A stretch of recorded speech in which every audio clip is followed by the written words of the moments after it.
Hi, and welcome back to the Apology Podcast. Today's guest is the writer and watercolor artist Lesley Arfin. Lesley has been writing professionally since the early 2000s when she was a key contributor to Vice magazine, back when I started working as the editor there. One piece I remember her writing that feels particularly pertinent to the conversation today was called The Vice Guide to Fiction. It was actually co-written by Lesley and our other writer friend, Amy Kellner. It was an incredibly subjective list of their favorite books, but almost all of it stands up today. I'd recommend looking at it. You can find that via Google, I guess. At some point in like the later 2010s, or I don't know, a while back, Arfin moved to LA, where she was becoming more known as a screenwriter. She was part of the original staff of Girls, and then she wrote on Brooklyn Nine-Nine.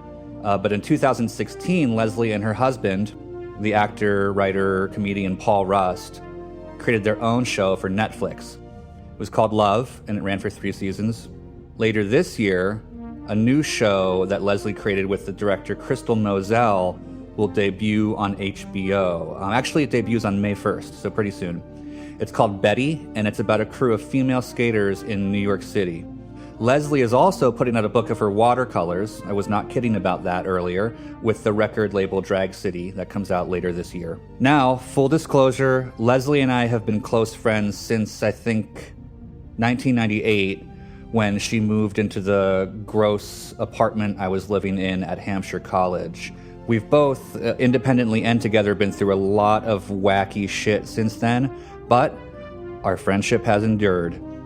Even so, it's kind of strange interviewing someone you know really well. You have to find the line between familiarity and annoying your audience. So hopefully I've hewed closer to the former here. You tell me. Here's the Lesley Arfin episode of the Apology Podcast. So, what are you reading right now? I just finished right before I walked into your house. I finished Priest Daddy, which is a memoir by Patricia Lockwood, who's a poet. Yeah, I know her. She wrote a memoir about her family because her dad is a Catholic priest. Uh-huh. It's really funny. She's a great writer. Is it going for laughs or is it traumatic too? More, I'd think, laughs. To be honest, it's my review, here's my humble opinion, is that it's, even though it's titled after her dad, it is more of like a love letter to her mom and her family, who they grew up all around the Midwest, and the way that she imitates. Yes, it's very funny. It's more funny than traumatic. What was her mom like? Her mom is she's really funny. I also listened to it on Audible, which I highly recommend for that specific book because she is a beautiful narrator. She's a great Patricia Lockwood reads it. Yeah, she's a really, really good reader, and she knows her parents' voices, so she uses them. That's and funny. She uses like the Midwestern accent. What does that sound like? Like God. Oh God. Oh Gad. No, it's that. That's what like it is. Chicago. Oh Gad. Yeah. Gad. Like that. And she says it, and her mom says things like, God is you. God is Long Island. Yeah, that's me. She's like, her mom just reads the internet to her. And she's like, now is the portion, my mom reads the internet. And she's like, Trisha, they invented a new kind of diarrhea. Like, and you can tell that she loves her mom so much, but also loves being around her because of these gems. And it's just very interesting. Like, her dad was a Lutheran priest, but then he was something in the high order of Lutheran, but then he converted to Catholicism. But Catholic priests can't marry, right? He was already married, and they let that one slide. This is fucking grandfathered in. Yeah, wow. But they lived at like a monastery and everything. And so she describes her childhood, which is traumatic because she's so different, but also she really loves her family. You can tell. Is this good. Like in the lineage of like David Sedaris and like, who's the guy who wrote Running with Scissors? Like my family's Augustine Burroughs. Yes, but I think it's not as, I wouldn't call her like, David Sedaris is like a humorist, essayist. Like, Patricia Lockwood is a poet who happened to write this memoir. So it's like, if anything, it's a little bit too poetic. The language is kind of baroque. She's really a beautiful writer, but sometimes I was like, I don't know if you're using metaphor right now. Yeah, I don't know if that yeah. really happened. So, What made you pick it? So I was looking for a new book to read, and I get this newsletter. I used to get this newsletter, Read Like the Wind by Molly Young. She's a writer, and now she just does it on Vulture. She just puts it out on Vulture, but she always has cool book recommendations. Yeah. And this was not recommended, but she's a spreadsheet where other people recommend books to her for her to read. And they're always weird because the books she chooses are really weird. And this was on her spreadsheet. I wrote down a bunch of things that looked good from the spreadsheet. And I was like, I'll read that. I never read memoirs. I haven't read a memoir in years. I feel like you used to really like memoirs. I did. I used to, but now and I don't dislike them. I really love fiction.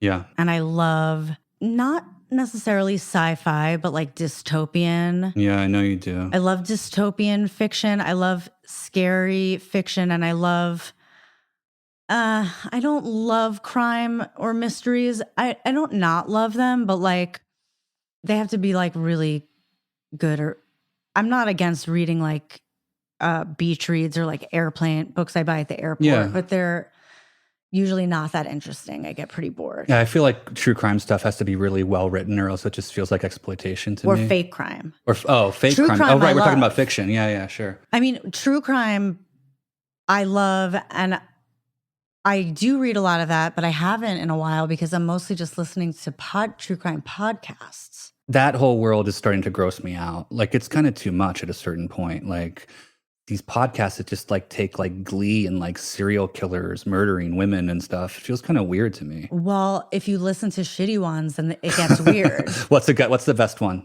Root of Evil. What's it called? Root of Evil. Oh, I haven't heard it. It's the last podcast you'll ever need. Okay. I'm not telling you anything. Don't read about it. It's a story that's familiar, but there's so much more to it. Okay. It's like one season. It's like a serialized. Okay, I'll check it out. No. It is the best thing it's the best story I've ever heard in my life. It's true. It's a true crime story. Okay, I promise I'll watch it. Like, listen to it. It's the only one I've ever considered listening to twice. That's pretty crazy. And I actually doing a podcast twice. Listen, Wow. Just started because I need something to listen to when I'm driving now. Okay, I'll do it. Like Sword and Scale is off. Like you can't listen to Sword and Scale for true crime. I mean, they have really good cases, but it's super gratuitous. It's gnarly. And that like My Favorite Murder thing really grosses me out. I don't listen. I have listened to some episodes of My Favorite Murder, but they make like merch about like I love murder or something, whatever it says on the t-shirts. Because they're funny. Like I don't usually like mixing my comedy with murder. Yeah. But they don't do it in a way. They do different cases every single episode. Some are current, some are from like the 1800s. Right. So like, but you're right. I mean, like, then there's certain podcasts that really tell it from the point of view of like the family who's suffering. But yeah. I don't care if it grosses me out. I'm like okay with it. I feel like I'm like becoming square because I was one of those teenagers who like loved serial killers and like really trashy horror films. But now I don't know. I feel a little squeamish. Well, a lot of people have told me that women are like the primary audience for women are obsessed with true crime podcasts. Why do you think that is? I don't know. Somebody told it to me that it's like a thing. I guess so. I mean, that My Favorite Murder has a huge audience, really loyal, big audience. Like they do live events and people, oh my God, people love them. Women love true crime. Wow. Paul doesn't. Paul likes it in life, but he doesn't listen to any of those podcasts. Paul being your husband. Oh yeah, my husband. But wait, what's the last really good fiction book that you read, whether it's a dystopian or whatever? I just finished this book that just came out called Saint X that I fucking loved. Okay. It's not dystopian, but it is about a woman whose sister gets kidnapped during a family vacation when they were young, and the trials and tribulations and fun haps and mishaps that come with that. It's a beautiful book. It's really good. Is it a horror book? No, I wouldn't say it's horror. Okay. I have such a hard time with that word. Horror. Horror. It wasn't a horror book. Uh-huh. I guess it's like crime fiction, but it's not like your typical whodunit. Mm-hmm. I hate typical whodunits. It's like, what if, God forbid, your sister was kidnapped and like, or like this little girl's older sister who she like looked up to was kidnapped, and like how that changed her, how that changed her role in her family, and like changed her role with her friends, and like who would she have, like her sadness and feeling sadness at that young of an age and not really knowing how to feel that kind of sadness. It's like, it's just very interesting, but it isn't. We can hear my neighbor pulling his garbage cans up right now. Yeah. We can wait. No. I'll just shut the window. But it isn't like an emo book. It's just, I mean, once you start to ask yourself those questions at a certain point, it kind of might make you like have a nervous breakdown. I think it sounds interesting. The survivor's perspective, right? Yeah. Who's left behind. Who wrote it? Her name is Alexis Schaitkin. It's Schaitkin. Did you find this on that list too? That spreadsheet? No, this I found in a way cornier way. Tell. Amazon's lists like the best books of the month, like the first of the month. Yeah. And so I look at that and I read the description, and it's a debut novel. So it was like, oh, that sounds interesting to me. And it got good reviews by people who I like their reviews. Yeah. And she had never written a novel before. So I'm usually willing to read somebody's first novel. Me too. And that's how I found it, Amazon. Fucking Amazon. I know, it's embarrassing. It's cool, or though. it's like not embarrassing. It's just is like, I mean, I don't fucking It's not embarrassing. care. Whatever leads you to a book that you like, who cares? But I mean, you don't have to buy it from Amazon necessarily if you can avoid that, but whatever. I didn't buy it from Amazon, but that's like the bummer of it. Yeah. Well, if you had to recommend somebody who hasn't read any dystopian science fiction, a series to start with, not The Hunger Games, because everyone knows that. Right. I know you and I both liked it. I don't have a series, but I have a one-off. Okay, go. Station 11. Okay. Tell me about it. You've never read it? No. Oh my God. Why haven't you read it? I feel like you recommended that a while ago to me. It's the best book ever. And my friend Neil Campbell gave it to me as a birthday present a couple of years ago. And I didn't know Neil. It took me like a little while to read it just because I didn't know him that well at that point, and I didn't know what his book taste is. Turns out him and I love the same books for the most of the time. He reads like more graphic novels than I do. But dude, it's a fucking killer story, and the author is about to pop off another book this month, and I'm going to see her. I never go to book readings, but Neil and I are going to go see her read at Skylight. Nice. Because we're such nerds for That's Station awesome. 11. I love it. So tell me like the basic plot. I don't like to tell because I don't want to give away anything, but it's basically like it starts as the world's about, like it's a virus and the world's going down. And then it's gone down. Like, I think we go into the future a little bit, but it's not like, they don't say the date. It's just like, this is what happens. Yeah. It has to do with like cults and traveling bandoliers and what? I don't know what that means. Bandoliers, like, isn't that like what Chewbacca wears across his chest with like bullets in it? A group of nomadic riffraff. Okay. And they run into like, you know how it kind of sounds like The down, Stand. Like The Stand is post-pandemic. It's people traveling across. Dude, they always have the same kind of thing, which is like, and I say I'm talking about like The Passage. You ever read The Passage? Yeah. Like that. Didn't they make a show out of that? Yeah, I didn't watch it. Don't want to because I love the book so much. Yeah.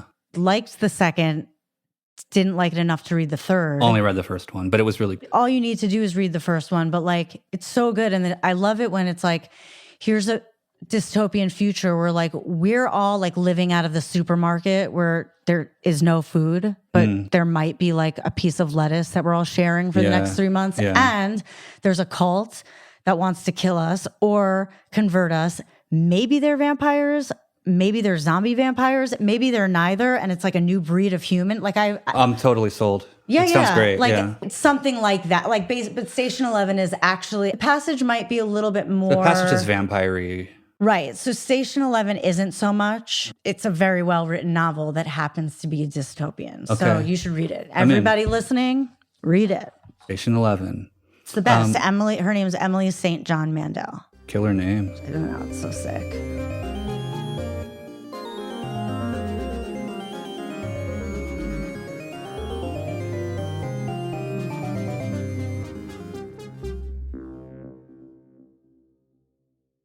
How has being a mom impacted your time to read? Is it like you have to prioritize a lot more because you have less time now, or are you good?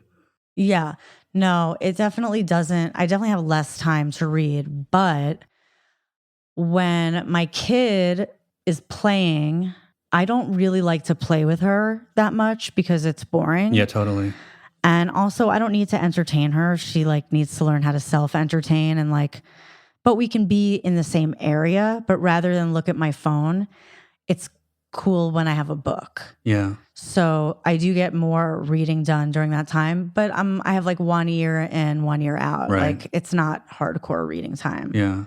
But no, it's totally impacted. That's kind of cozy. Like if I were like little and had memories of my mom reading around me, I think that's a really cool thing. I think I do. And that's what made me such a big reader. Yeah. My mom was always reading. What did she read? She read probably the same as she reads now, and which is like the hot, like something that she from the New York Times book review. That is like the hot new book. But like and we have a lot of the same loves. And then sometimes she also reads a lot of like historical nonfiction. Like that's cool. She loves like the Fitzgeralds and the Kennedys and like the Roosevelts, but which I wish I can get more into those, but I just haven't hit that. It's about finding the right book, maybe. Yeah. And Doris Kern Goodwin, she's a great author and I would love to read. That's what my mom loves. Okay. But so I would start there, but like, I'm just not at that place in my life yet. Have you ever turned your mom onto a book? Yeah. Like what's one you can think of? The Passage.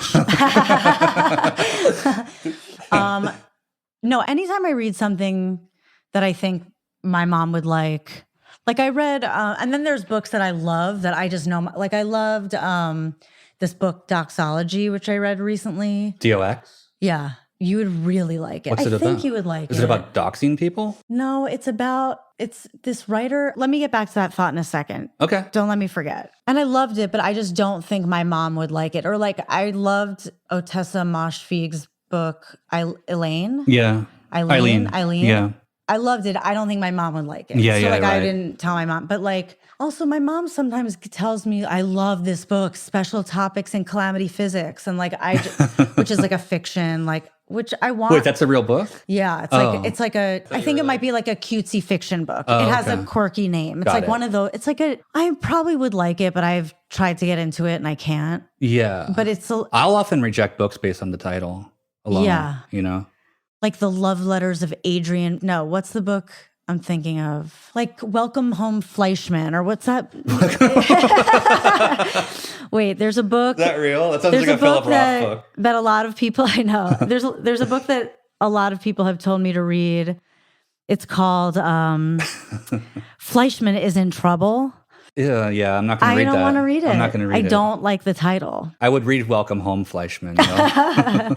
Doxology is a novel by Nell Zink, and she's... Oh, I like her. Yeah. So I think you would like it. Okay. But I actually did tell my mom to read that, and she won't because like she never heard the New York Times talk about it. Right. And it's like, you're a loser. The New York Times is only good for spoiler alerts. The book review. True. All No, they their crime column by Marlon Stasio is good too. The crime novel column. As long as she doesn't spoiler alert, She doesn't. Because they do that. I'm like, are you kidding me? They do. It's It sucks. crazy. I know. But also Nell Zink is kind of like Otessa. She's like she's weird, super She's quirky. talented, super weird, but also for a certain kind of like younger person than your mom, maybe. You know. It's a sensibility your mom might not Molly get. Young, I found out about Doxology by Nell Zink from Molly Young's newsletter. I feel like a lot of those women are kind of like the children of Eileen Miles in some ways of her prose. You know? Yeah, totally. Which is probably kind of like pre-Statty. Okay. It's like part of that, but they're really good. Like if I didn't like it, I wouldn't have read it. I think listening to it maybe made me like it more. For Patricia Lockwood, pre-Statty. I mean, have you ever read Exhalation? No, wait. That's not the one I'm thinking of. Have you ever read Severance? No. That's another dystopian one that is so bomb. Tell me. The author's name is Ling Ma. And I know her. You do? Back when I wrote for Playboy, she was one of the copy editors. Yeah, she's great. Oh my God, And I saw read that she her had this book. great career taken off. Yeah, I got to read that. It's fucking awesome. Okay, I will. It's funny. I've been meaning and to do that. It's dark and it's really like quietly funny and like dry. Okay. But also dystopian. Okay. So it's like, I have to read that. it's great. You'll read it in a day. You just said Exhalation. That's the book of stories by Ted Chiang. Yeah, which I want to read, but I haven't. It's great. You read his previous one, I guess? I haven't. He wrote that, you know this, but he wrote the story that Arrival was based so on. I read that story and I love Arrival. Yeah, it's good. So I want to read that book. I just don't read short stories that much, but should I just read this? Because who cares? Yeah, I think so. Like, I want to really get good. over my not reading short Ted stories. Chiang's short stories are, I don't know. I thought you read, short stories are like my bread and butter. I know. Yeah. So I'm just going to read them more because it's like, who cares? Like, me, get over it. Me. Totally get over it. I'm going to read them. Yeah, start with Ted Chiang. Are Because they it's hard? like, You know, I don't, I mean, I like, need it dumbed down a bit. Ted Chiang's stories, He's so smart. He's a scientist, I think, also. And so they're pretty cerebral, but they're not hard. You just kind of have to go. He sets up these really weird. There's a story he wrote that I really love, which is like these people building a tower to heaven, like a Tower of Babel kind of, but it's leading up to heaven. And that's a totally bizarre conceit, but he makes it feel like these are real people. That's rad. You know? That's fucking cool as shit. I'm down. That's in his first story, Stories That Could Be Your Life. I should read his first book. Exhalation. No, read the first one, Stories That okay. Could Be Your Life. I can lend it to you if you want.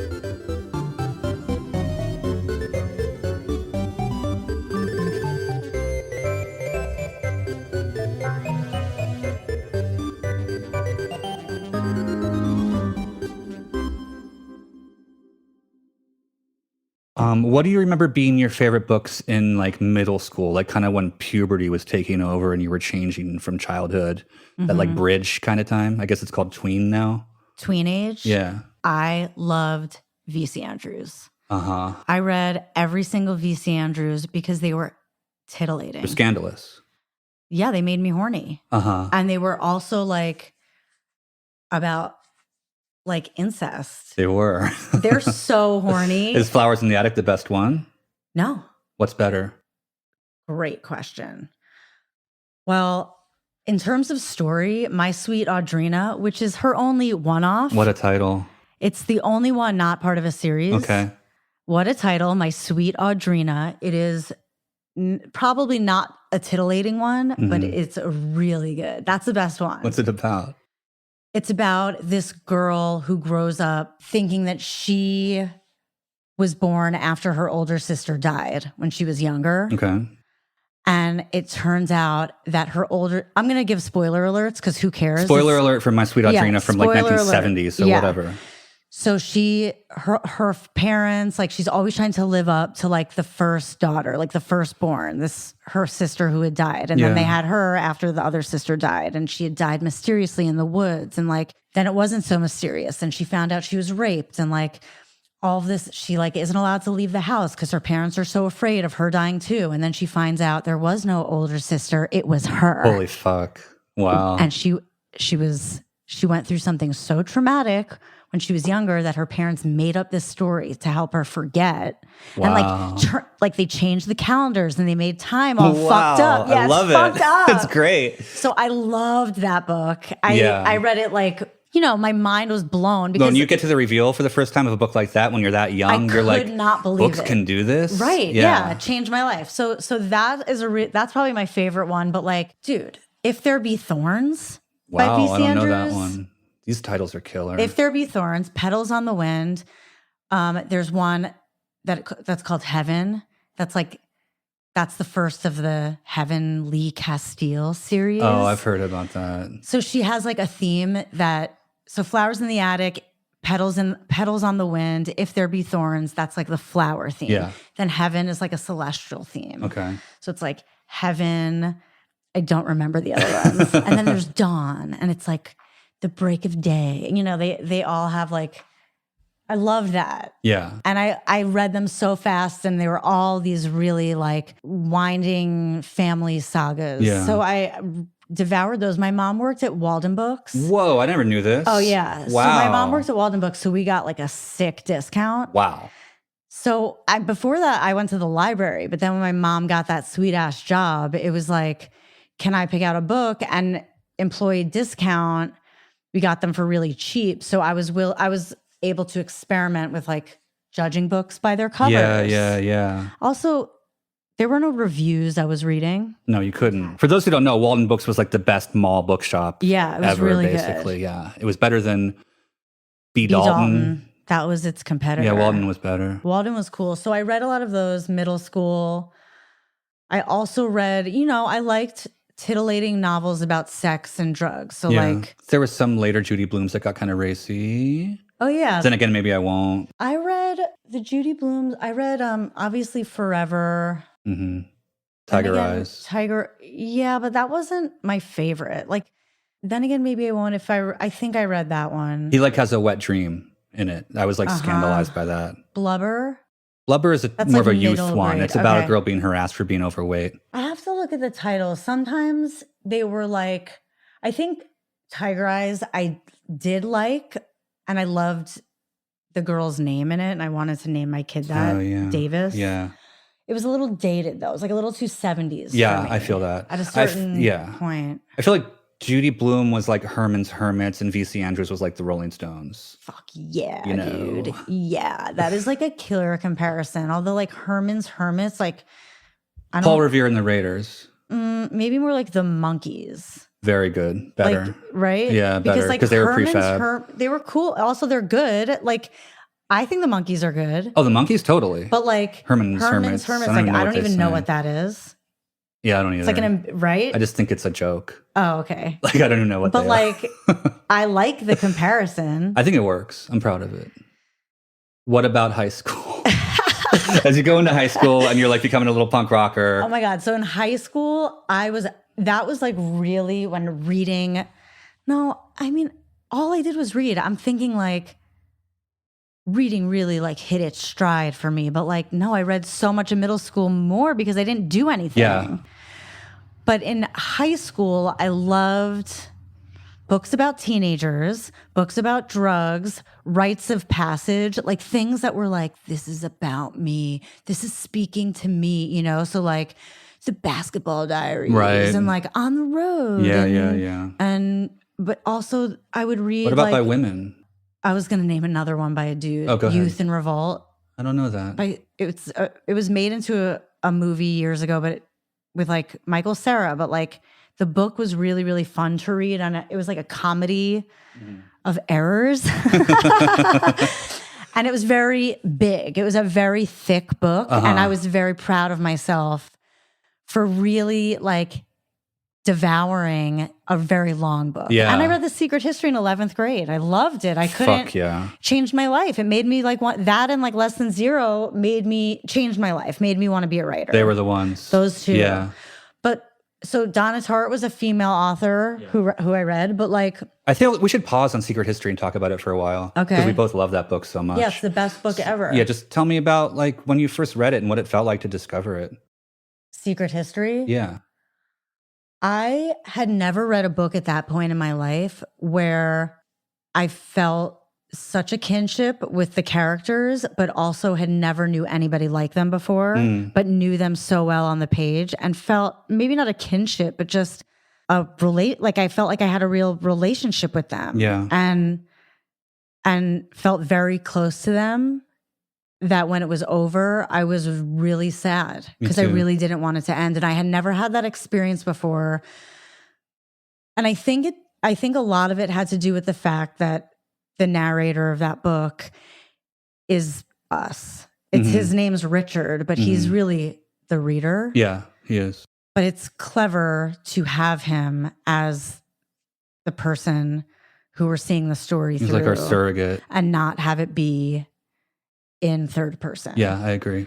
So it helps us kind of become part of the story. It's really, I don't know. I mean, she did it probably because it was the way she wanted to tell the story, easier for her. Who knows? I don't know. I will never try to think that I know what happens in Donna Tartt's brain. No, I mean, yeah. But you're pointing out something that I think is totally true. I think maybe she did it because he goes on this path of discovery of these kids that he meets that we go on too. Like he doesn't really know anything about all the stuff they're into, and he learns it as we learn it, kind of. Do you want to do the 101 on the plot, or should I just... You. So it's about a group of kids who studied classics, which is like ancient Greek, ancient Rome, like, ancient cultures, at a really small progressive school in Vermont based on Bennington, where Donna Tartt and Bret Easton Ellis went.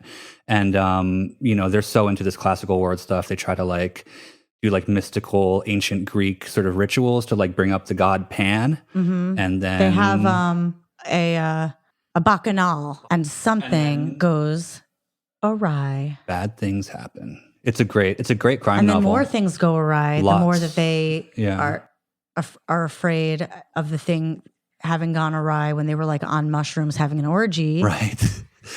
Then another thing goes awry, and then they have to cover up the thing that went awry with another awry. It's great. It's just like, it creates a world. When I read it, I guess I was like first year of college or something, right? It made me like happy to be in college. Like it makes you want to learn and like be in this educational, like totally, environment. Well, it's part of how I found Hampshire. Jesse and I went to college together because after that book, I wanted to go to Bennington, and especially after finding out that Bret Easton Ellis and Donna Tartt went to Bennington, and I applied to Bennington, and I went to a Bennington summer program. But then I was like, now I know, like I saw a little bit of how I thought my future could go. And I had no idea before I read that book. Like, I don't think I really knew about colleges like that. Yeah, me either. And I also don't think I had ever experienced reading and loving an anti-hero as a character, like somebody who you love but might not be a good person. Yeah. And I was so conflicted, and I loved that. Yeah. Like I had read probably that kind of stuff, but the stuff I read in school they were great novels. In but high a lot school, of them, you mean? In high Okay, school, yeah. But they were, it was like, you start with like the Scarlet Letter, and it's like, so obviously the dude is the bad guy. Yeah. And like, it's very obvious, like, or like who you think in To Kill a Mockingbird, who you think is bad, but who really isn't. And like, The Secret History was maybe like the first time I had ever been like, I love Henry, but I also, am I supposed to? Am I allowed? Like, I didn't know if I was allowed. Like, but of course you are. Like, that was I think that the character of Henry is incredibly like attractive and sexy in his own way, but he's very cold and scary too. He's definitely a sociopath. Or like a psych or whatever it is. Psychopath, brilliant. whatever. And I'm always just so jealous of how smart he is. I know. And like, I'm not jealous of Donna Tartt because I love her so much and I am so grateful for her, but I'm jealous of the relationship she seems to have with writing. How do you mean? So she wrote The Secret History, then 10 years later came out with a book, The Little Friend. Yeah. Then 10 years after that came out with The Goldfinch. All three are beautiful books. Yeah. And it's like you can tell when you read them how much she loves writing. Yeah. And how she really takes her time, not because she can't, but because I think she writes too much. I think you're right. I just love her. Like, you can tell when you're reading it that she has a relationship with language and storytelling that it's a real gift. Like, I love what Jesse wrote, Jesse Pearson, who I'm talking to right now, what you wrote in Apology, how you were like, I hate writing, but I love having written. Right. Because it's exactly how I feel. Yeah. And like, I feel like Donna Tartt is one of those authors or novelists who doesn't feel that way. I think she loves writing. I think so too. I picture her like in her house in Mississippi, just getting immersed in a novel for 5 years as she writes it. And she doesn't do any press. Yeah. Very, very few publicity things, which is like cool as shit. It's always cool. She's so cool, She has some of the best author's photos ever, too. She's gorgeous. She's gorgeous and cool looking. And she still kind of looks like she did for like in the 80s, which is like she dresses in suits. Totally. And like, I kind of picture her like, and I hope she still smokes cigarettes. I'm going to say she does. She has to smoke cigarettes. She just is a very cool person. And I kind of think that she is like, reminds me of like someone with real Southern charm. She totally is. She's genteel. Basically like that. Kevin Spacey in House of Cards. Yeah, Frank Underwood. Yeah, thank Have you That's a really good audiobook. I have her reading The Secret History with her deep Southern accent. I'm and it's definitely so going to read that. Yeah. Going to listen to that. Yeah, what a amazing. good idea. Yeah. Great. Yeah. Maybe I'll listen to The Little Friend. I wonder if she narrates that. I don't know. Because But that's this is like one the I Donna think is Tartt. slept on a little bit. People I don't hate remember on it. Remind me? It's a little bit of like a Harriet the Spy. It's not, but Right. her name's Harriet, and I it's remember. like, but it's a beautiful book. Like, it's great. It wasn't The Secret History, and so I hated on it. I don't think anything can. I mean, she did write her best book first, I think. The Goldfinch is great. The Goldfinch is so good. Yes, The Secret History is the best, but I love The Goldfinch. I think that she really. How was the movie?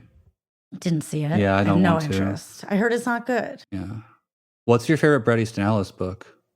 Well, I love it's hard. Like, it's hard not to say Less Than Zero because that was the first one, and to me, that's like the Great Gatsby of Ellis. Yeah, that's his Great Gatsby. But like, I love Rules of Attraction so much. I love Lunar Park. I love Lunar Park. Lunar Park, I think, would make a great horror movie. I do too. So let's stop on that for a second, because people know Less Than Zero and they know Rules of Attraction. Lunar Park is, I don't think people really read it that much. Dude, it's scary as fuck. It's basically his Stephen King novel, right? It's amazing. Yeah. Bret Easton Ellis is fucking rad as shit. I hope he listens to this podcast, man. I do too.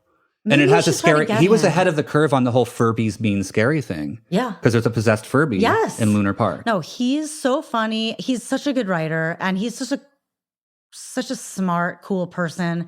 I don't want to be friends with Bret Easton Ellis because I'd be afraid he wouldn't like me, because I hold him and Donna Tartt in such high regard. Yeah, I picture him and Donna Tartt as being like these really cutting wits who are just going to make you feel inadequate about yourself at a cocktail party. I agree. My husband listens to Bret Easton Ellis's podcast and loves it. I'll check it out. I don't. I'm like, I should listen to it, but I'm too busy listening to true crime.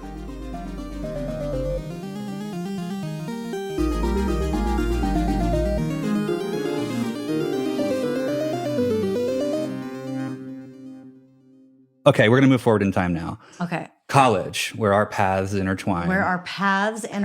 I remember a lot of what you read in college, but tell me what you That's you so feel funny like. that you remember, because I'm drawing a blank now. Well, Sandman was really big for you, the comic Sandman. Oh my God. First of all, they shred. They're so good, but that's so embarrassing. But they're great. They're so good. But I read every single one. I loved graphic novels. You did. In college. I read The Watchmen too. And You loved House of Leaves. Oh my God. Sorry. People give me shit, but guess what? House of Leaves is fucking scary. I never got it. Can you tell our listeners what House of Leaves is?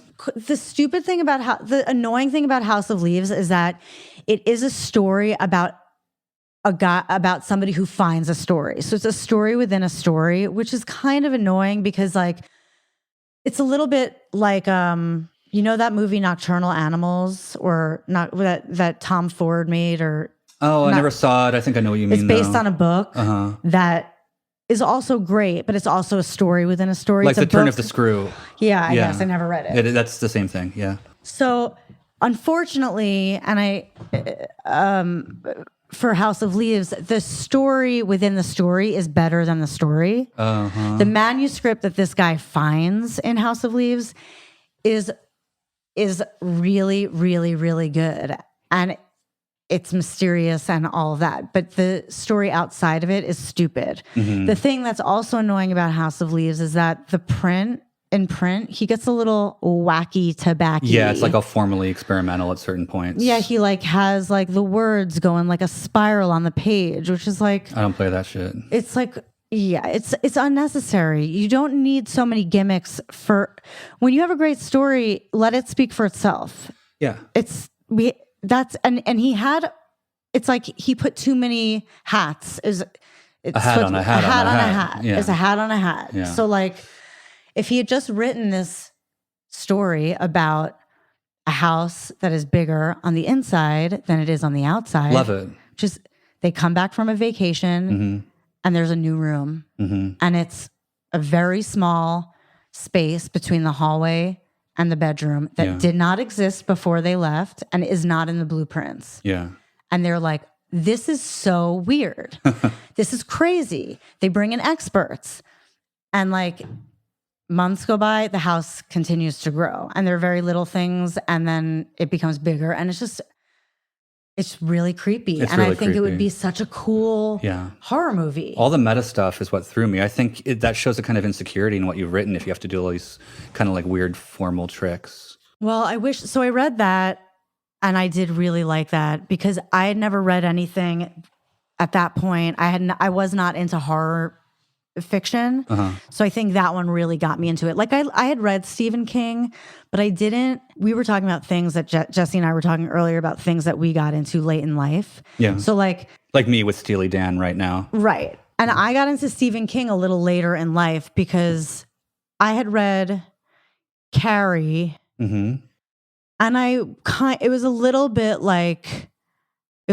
much for me when I first read it. Were you a teenager? I was like in 8th or 9th grade. It's a lot. It was a bit much, and I had seen the movie, and I'd loved the movie so much. So the fact that it was different from the movie, I wasn't able to digest like I am now.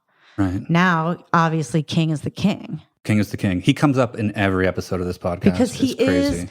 You can't talk about books without talking about King. I don't think so. He's the king. People who are snobbish about him really bum me out. Those people are not intelligent. Right. Like, not to be a dick, but if you're too pretentious to talk about Stephen King, like, you don't know anything about writing. J'agree. And like, if you read his book on writing, you would know that. But also if you read any of his books, you don't need to read that book. But like... So wait, but House of Leaves, is that a book that when you read, you were actually scared, like in your room reading it? Yes. Yeah.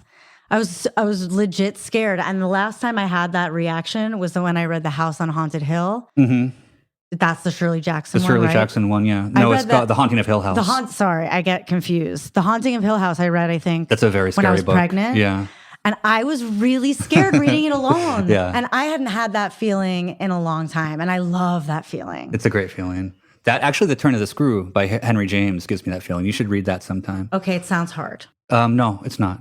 Okay, I'll read it. If you can read The Haunting of Hill House, you can read The Turn of the Screw. Great. It's a horror story about like a governess taking care of two spooky children at like an old Gothic estate. Oh my God, I'm definitely going to read it. Yeah, you'll like it. I didn't know it was about that. The title doesn't... But it's a story within a story, though. Fine. Yeah. But the title sounds like it's about something boring. Like what? Wait, Tools? Screws? The Turning of the Screw? The Turn of the Screw. Yeah, it sounds like it's about like a slight moment in time when something boring happens. I always saw it as like ramping up the horror by turning the screw tighter. That's a better way of looking at it. So what about college books? I mean, what else do you remember me? So I read those. I read a lot of poetry. You did. Let's talk about that for a second. Okay. Do you still read poetry? I do, not as much. Yeah. Who are your favorite poets, like ever? Oh, ever? Oh, geez, Louise. Let me think. No, I mean, I love like David Berman, but he has one book. Like he just came to mind, and also like he is one of the best. He's so ever. good. Yeah, that book. I wish that he came out with more. Yeah, me too. Maybe he has some manuscripts that he was always trying to write. Yeah, whatever. It's too sad to talk about. I mean, I love Eileen Miles. There's like John Ashbery. Yes. I love him. He's great. Oh my God, love John Ashbery. I love Lawrence Ferlinghetti got me into poetry. Oh, really? Embarrassingly enough. Yeah, no, that's funny. That's good. I love that book, Coney Island of the Mind. It was like, I read that in high school. Yeah. That made me love poetry. David Trinidad, I think, is really good. I love David Trinidad. Yeah. You introduced me to James Schuyler, who I think is amazing. Incredible. There's kind of a similarity in all these people we're talking about. I think Patricia Lockwood is great. Yeah, I got to check her out. You used to write poetry too. Yeah. We both did. Jesse's actually a great poet. And I am constantly asking if I can read his poetry. And he's like, yeah, totally. And then never lets me. Nobody reads it. But it's really, really good. Well, you're great too. I'm not. I mean, it's nice of you to say that. And there's other things that I'm much better at. And I haven't written poetry. Some on a whim. Sometimes I'll write it. And I mean, I don't really know what makes a poem good or bad anymore. I don't. I don't think it's anything but a gut feeling. There's no there's no list of criteria. I don't know if I ever knew, and I think that's what always tripped me up. But like sometimes I'll write.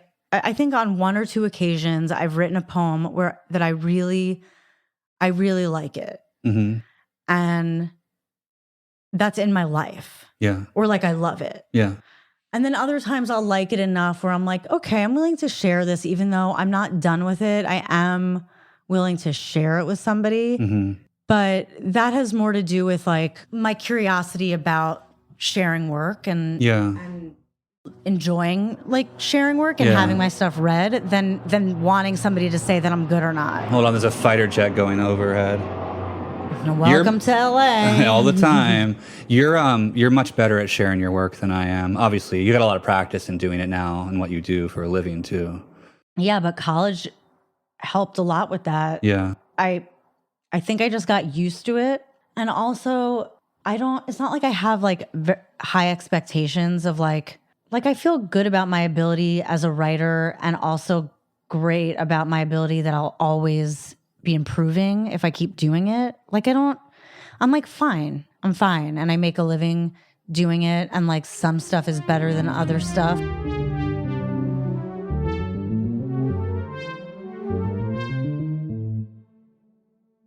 So at a certain point, I guess after you moved to LA or before, you made a shift from writing prose and journalism into screenwriting. Tell me about that moment. Well, when I first moved to New York after college, so I like majored in poetry, but I didn't want to be a poet. I wasn't good enough to be a poet. And I didn't want to be like, I read Vice in college. And when I read Vice magazine, I was like, this is what I want to write. Because I hadn't read anything funny at that point. Right. I mean, I'm sure I read David Sedaris in college. Yeah. But around the same time as I discovered Vice. Was this when I was already there? Uh-huh. Yeah. Okay. Yeah. And it was probably your last semester. Hold on, airplane. Wow, what's going on? Okay. So I didn't have a goal that I want to be, when I thought maybe I want to be a novelist or I want to write short stories, only because I didn't know what other jobs writers could have. Right. I didn't want to be a teacher, but I was like, maybe I'll just teach writing. Like I just really didn't know. And then when I read Vice, and I didn't know that I could, and I read, what's that? Oh, Outside. With the dogs outside. I had read The Vice Guide to Eating Pussy by Christy Bradnox, who I thought was a woman. Right. And I had never read anything written by a female that was like that. That wasn't a fanzine. And even the stuff that I'd read in fanzines weren't that funny. Yeah. So when I read that, I was like, now I know what I want to do. That's what I want to write. I want to write funny. Yeah. So I read a lot of funny.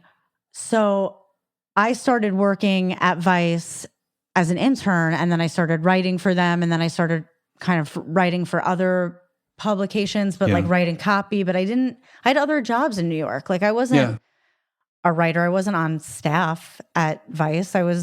I wrote a column and like some freelance fun stuff. But like I didn't get paid. Like no, I got paid no in one pennies. got paid. I was the editor and I didn't get paid. Yeah, like we made nothing. And so I worked at a hotel, and then we made Dear Diary from column into a book. And this all happened not because I was so good. It was because I asked. Mm-hmm. When I was an intern at Vice, I said, can I write something for the magazine? Mm-hmm. And Sarush and Gavin were like, yeah, try it.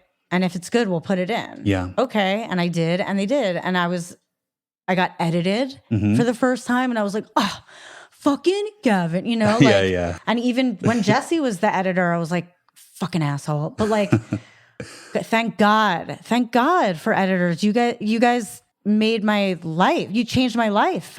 My writing was not good. You made it sound so much better. And that's not true. It was good. You made it great. And then you became great on your own after that, once you saw what editing did for your work, I think. Right, because then when you reread your article after it's published and you think, I wrote this, even though you kind of didn't, right. It makes you believe that you're better than you are.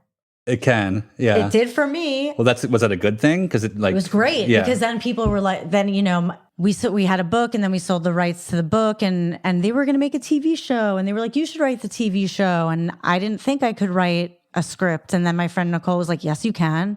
And then because I was like, okay, I can. Yeah. Because I believed it. I pretended that I had written all the things that I hadn't and convinced myself I was better than I was. So that's how I never thought I would write for TV. I never thought that Yeah. that's where it would take me. But I didn't realize that was the start of it, the Dear Diary script work. well, I never wrote a script for Dear Diary, but we had the book options Yeah. and other people wanted to write it. And people were like, I got an agent from it. Right. My agent was like, you should write it. And I didn't know how. Yeah. And I still have never written it. And I realize it's because I don't want to. I don't want to write the script version of Dear Diary because I wrote it already. Yeah. And I'm sick of it. I get it. But I wrote something else. And then I wrote another story that was 30 pages. Mm-hmm. And then I got hired to work on a TV show, not really because of that script, but because I worked on Girls because Lena had liked Dear Diary. Oh, is that true? Yeah. Okay. I mean, I still had to write a script to get the job. So did they approach you and say, we want you to write on Girls, but you need to write a spec script of some sort? Okay. I had heard from my friend Nicole Beatty. She called me. She said, Lena Dunham, and I knew Lena because I had seen Tiny Furniture. She said, Lena Dunham is making a show on HBO with Judd Apatow about girls who live in Brooklyn. You have to write on it. At the time, I lived in Brooklyn. Right. I was like, how? Yeah. And she was like, you're going to write a script. It's going to be 30 pages long. It's going to have a beginning, middle, and an end. Don't try to be funny. Don't try to do it right. Just tell a story. Be yourself. Yeah. I was like, fine, I can do that. And I told my agent, Dan, I was like, I'm going to try to get this job at Girls. And he was like, okay, but like, you don't have a spec script. And I was like, well, I'm going to write one. And I tweeted at Lena and I said, hey, just so you know, and we followed each other because she loved Dear Diary. And I said, just so you know, I'm going to submit to write for Girls. And she was like, no fucking way. Do you want to meet up and have coffee or whatever? Now, Lena had also never worked on a TV show. Okay. She had never written for TV either. Oops. Sorry. Was that the fucking Succession theme as your ringtone? Yeah. Okay, go ahead. So we'll wrap it up. But it was her first time too. And she didn't want to she was intimidated too. She also wanted Lena would have written it on her own, Girls. Yeah. But she didn't want the room to be filled with like LA people who'd been writing for TV forever. Mm-hmm. She wanted authenticity. Yeah. And I think she thought that I would bring that to the show. Mm-hmm. And hopefully I did. Yeah. So, but in order for me to submit, I still had to write a sample script. What was that like? Was it really hard? No, it just was really bad. It wasn't good. I mean, I've never reread it. I don't want to. I'm sure that I used my voice. It was about like a story of a girl who was really famous on the internet, but a huge loser at high school. It's like kind of like Tavi. But okay. you know who Tavi is? Yeah. Okay, sure. so it was like, I just didn't know she was a loser in high school. No, she wasn't. Okay. But she wasn't as popular as she was in high school. She was with like Kim Gordon at like fashion shows. Got it.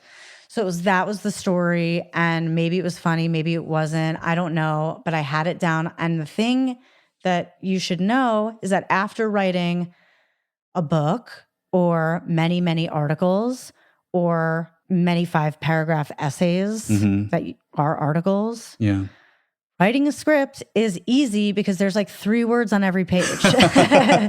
So I was like 30 pages. There's like, that sounded like so many. Yeah. There's 2 words on a page. Like it's, right. And so it goes by very fast. And I was like, this is great. Yeah. This is nothing. I found this is my the vocation. Easiest fucking thing. Yeah. It's not easy, but it's also not as hard as writing prose, journalism, interviews. Like Right. It's not. I think that's much harder. I think writing books is fucking brutal. I don't know if I'll ever be able to. It sounds very hard. Seems pretty hard. So that's my story. Who were some other screenwriters, like who were mentors in terms of their voice for you? Oh, okay. So I love reading any Noah Baumbach script. And I know that's like kind of a given, but he is a masterful, he has his pages are so sparse and he says so much in them. Yeah. So I think he's a very, very good writer. And you can tell you're in for a really bad script when there's like just too many words in paragraphs on the page of a script, because that's a lot of explaining when all you want is to read single lines of dialogue. Right. So he's very good. And then I'm trying to think of other screenwriters who I read, but not many. Do you want to write a movie? Yeah, I will. I'll do it. And I'll figure it out. It's just a matter of like shifting a square in my brain to like, it's like math. So I just need to see it from not see it as like, I can't write a movie, but like, oh no, it's just a bunch of different episodes. I mean, yeah, you just told me that like you didn't know how to write journalism, but you learned. Yeah. You didn't know how to write TV scripts, but you learned. You can I learn can anything. do it. And I also still like know as much as anybody else, which is to say that like, I don't really know what I'm doing, and every writing assignment I ever get from that's scripted, that's a job that I have to do. I'm kind of like, fuck, like I have no idea how to do this. But like, if it sucks, then it sucks. Who cares? You write something else. Like that's not really the bar I'm working with anymore. I get it. Yeah. Cool, man. Yeah. Dude, all right. We'll do another episode sometime. You don't even have to if you don't want to, but I love talking. I want to. We've got so much more to talk about. I can talk I got the gift of gab, man. You sure do. I wanted to talk about Mod 100. Dude, fucking legendary. That's the shithole we lived in college. Because I think you and I passed a lot of books back and forth there. I just can't remember. Yeah, I did. And I did whatever Jesse told me to. I fucking read whatever he told me to. I still do.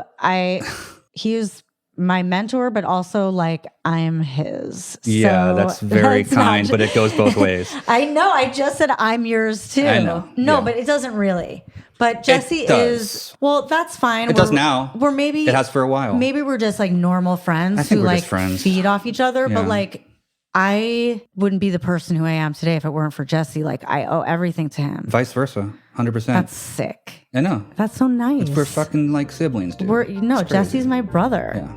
Okay, everyone had to hear that. Bye. No, everybody does have to hear that. Okay, bye. We love you. Bye. Ain't we just adorable? Yeah, well, since recording this one, I've started reading Station 11. I'm digging it.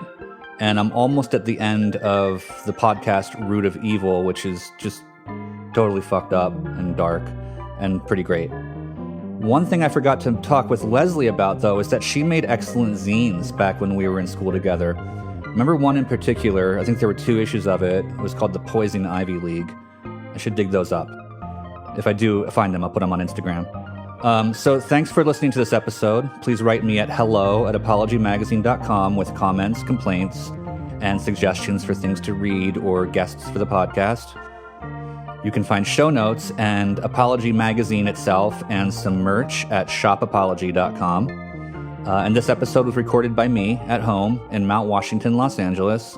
It was edited by Justin Geller with the administrative interjections of Lars Kreslins. And the music is Bach, but you already knew that. It was arranged and performed by Cyrus Garamani.